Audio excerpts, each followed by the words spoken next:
After I graduated from college, I worked as a substitute teacher. I was trying to get some experience to land a job at one of the better schools. Subbing can be incredibly stressful, especially as a new teacher. Taking jobs as a sub is like playing roulette. You never know exactly what a school or class is going to be like. Some teachers are great, leave great sub plans, and have good classes. Other teachers could care less and leave you with classes that act completely unhinged. Since I was just trying to get my foot in the door, I didn't know anyone. This meant that I normally ended up with the worst classes. The first time I saw the man in the hat, I was in one of those unhinged classes. It was a second grade class, and the teacher had left absolutely nothing for us to do. No handouts, no notes, nothing. I didn't even have a roster with the kids' names. When they came in that morning, all hell broke loose. They were running around, screaming, not sitting in their assigned seats. One of them actually stood on top of his chair and shouted, "Yes, no teacher day." I managed to find some paper and colored pencils. At a certain age, coloring will distract even the worst kids. For a while, the kids were content with sitting at their desks and coloring while I got organized and learned some of their names. I soon learned that I'd made a critical error. A line quickly formed in front of my desk. All of the kids wanted to show Mr. S their drawings. I smiled and complimented each one. They were pretty much the same, crudely drawn stick figures meant to be a mom, a dad, or a pet. If it would keep them quiet and occupied, I was fine with looking at bad drawings. Then, Jack stepped up to my desk. Jack was one of the quieter ones, which I appreciated, but there was something about him that made me take notice. The school I was at was a nice one. Some of the kids wore nicer clothes than me, but Jack wasn't dressed nice like the others. He wasn't wearing nice shoes, and his hair looked like it hadn't been washed in several days. He stood there in front of my desk, smiling and holding something behind his back. "I don't think it's very good, but I want to show you. I bet it's great." Jack just stood there for a moment, with a look on his face like he was thinking. Finally, he pulled the paper from behind his back and laid it on my desk. It was a strange drawing, remarkably well done for a second grader. Two people were holding hands. One of them was shorter and smiling, which I guessed was supposed to be Jack. The other figure was a bit taller with white hands and appeared to be wearing a top hat. The face was what bothered me. It looked like Jack had taken every kind of colored pencil and scribbled over where the person's face should have been. The more I stared at the face, the more I felt a strange sensation of danger. "What is this? You don't like it, do you?" "Oh, no, it's a nice drawing. I'm just confused as all. Who is it supposed to be a picture of?" "Well, this is me, and this is the man in the hat. He's my friend, like a make-believe friend. No, a real friend." Without explaining anything more, Jack skipped back to his desk and started another drawing. He left the picture sitting in front of me. As I stared down at it, that strange feeling came back, like I was at the top of a roller coaster just about to go over the edge. If you don't have kids, or don't work around kids, you probably don't realize how weird kids can be. Kids draw strange things all the time. My aunt and uncle once got a call from a very concerned teacher about my cousin. She was drawing a monster in her closet with blood dripping out of its mouth. My cousin had also insisted that the monster was very real and had told her classmates as much. It turned out to be a big stuffed animal with red yarn for a mouth. My aunt had put it in the closet.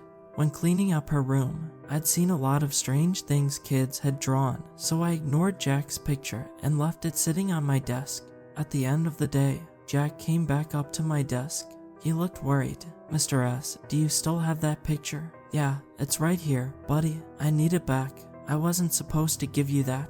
"Oh, okay." Jack took the picture from me. As soon as he did, he tore it up into little pieces and threw it in the trash. "Buddy, why'd you tear up your picture? Is everything okay?" Jack started to cry. "He's mad at me. He's really mad." "Who's mad, Jack?" "My friend. He told me that I wasn't supposed to tell my mom or brother about him. Well, my teacher, but you're not my teacher, so I thought it was okay. But at recess, he was really mad. He told me I shouldn't have told you. You saw your friend at recess?" I asked. At this point, I assumed maybe the man was supposed to be one of the other kids. "Yeah, over by the trees. We're not supposed to go by the trees at recess, but he called me over. He told me that I shouldn't have told you. Why doesn't your friend want me to know about him?" He doesn't like new people. Maybe you shouldn't be talking to this friend. I was getting a bit more worried now. Though, he's nice. He's just shy. I didn't mean to upset him. I don't know if, Mr. S, I've gotta go. My bus is gonna leave soon. And just like that, Jack was gone, running off down the hall toward his bus. I fished the pieces of his picture out of the trash can and took it to the guidance counselor. The guidance counselor didn't seem concerned. She said it was strange, but that Jack was quite an imaginative boy with a bad home life. His mom has had I don't know how many boyfriends. It's always hard on him. And his brother too, whenever something happens and they break up. There was nothing else I could do. At least, that's what I try to tell myself.